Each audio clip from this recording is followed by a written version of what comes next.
السلام علیکم ویورز، میں زین امیر آپ سب کی خدمت میں حاضر ہوں اور آپ سب کو خوش آمدید کہتی ہوں اور امید کرتی ہوں کہ میری ساری وائی فیملی خیر و عافیت کے ساتھ ہوگی۔ آج ہم پڑھیں گے سورۃ النور آیت مبارکہ نمبر 16۔ سبق کی ابتدا کرتے ہیں۔ اعوذ باللہ من الشیطان الرجیم، بسم اللہ الرحمن الرحیم۔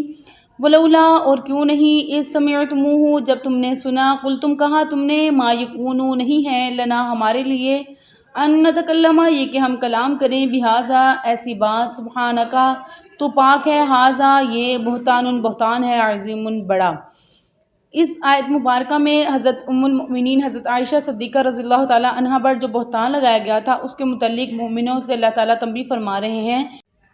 کہ جب حضرت عائشہ کے بارے میں اس طرح کی باتیں ہو رہی تھیں تو تم نے یہ کیوں نہیں کہا کہ یہ سب غلط بات ہے اور ہم ایسی بات کرنا مناسب نہیں سمجھتے۔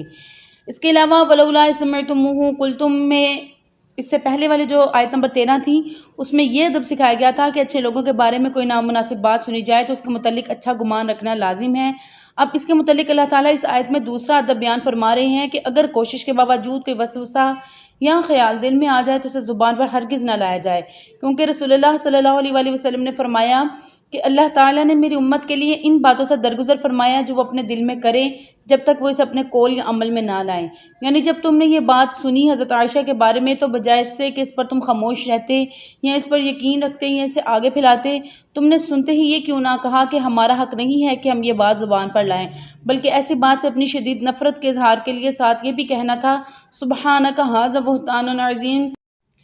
تو پاک ہے کہ تیرے نبی کی بیوی بدکار کے ارتکاب سے آلودہ ہو، یہ بہت بڑا بہتان ہے، کیونکہ ممکن ہی نہیں کہ نبی کی بیوی بدکار ہو، وہ کافر تو ہو سکتی ہے بدکار نہیں، کیونکہ انبیاء کفار کی طرف مابعوث ہوتے ہیں تو ضروری ہے کہ جو چیز کفار کے نزدیک قابل نفرت ہو وہ اس سے پاک ہو، اور ظاہر ہے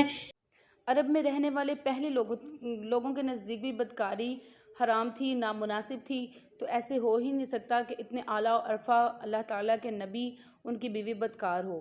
اور ان آیات کے اندر اللہ تبارک تعالیٰ آداب سکھا رہے ہیں ہمیں کہ اگر ہم کسی بھی عظیم ہستی، کسی بھی ایک ایسا شخص جو بہت اچھا پرہیزگار ہو اور اللہ تعالیٰ کے بہت نزدیک ہو اور گناہوں سے بچنے والا ہو تو کسی کی سنی سنائی بات پر یقین کر کے اس کو نہیں مان لینا چاہیے، اور اگر آپ کے ذہن میں کچھ وقتی بات آ بھی جائے تو اسے زبان پہ نہیں لانا چاہیے، کیونکہ اللہ تعالیٰ تب تک جب تک انسان کے ذہن میں گناہ کی روش موجود ہو اس چیز پر گناہ نہیں لگتے جب تک کہ وہ اپنے قول میں یا اپنے فعل میں یعنی اپنے عمل میں نہ لے آئیں۔ اسی کے ساتھ آپ سے اجازت چاہوں گی، دعاؤں میں یاد رکھیے گا اور لائک اور شیئر ضرور کریے گا۔ فی امان اللہ۔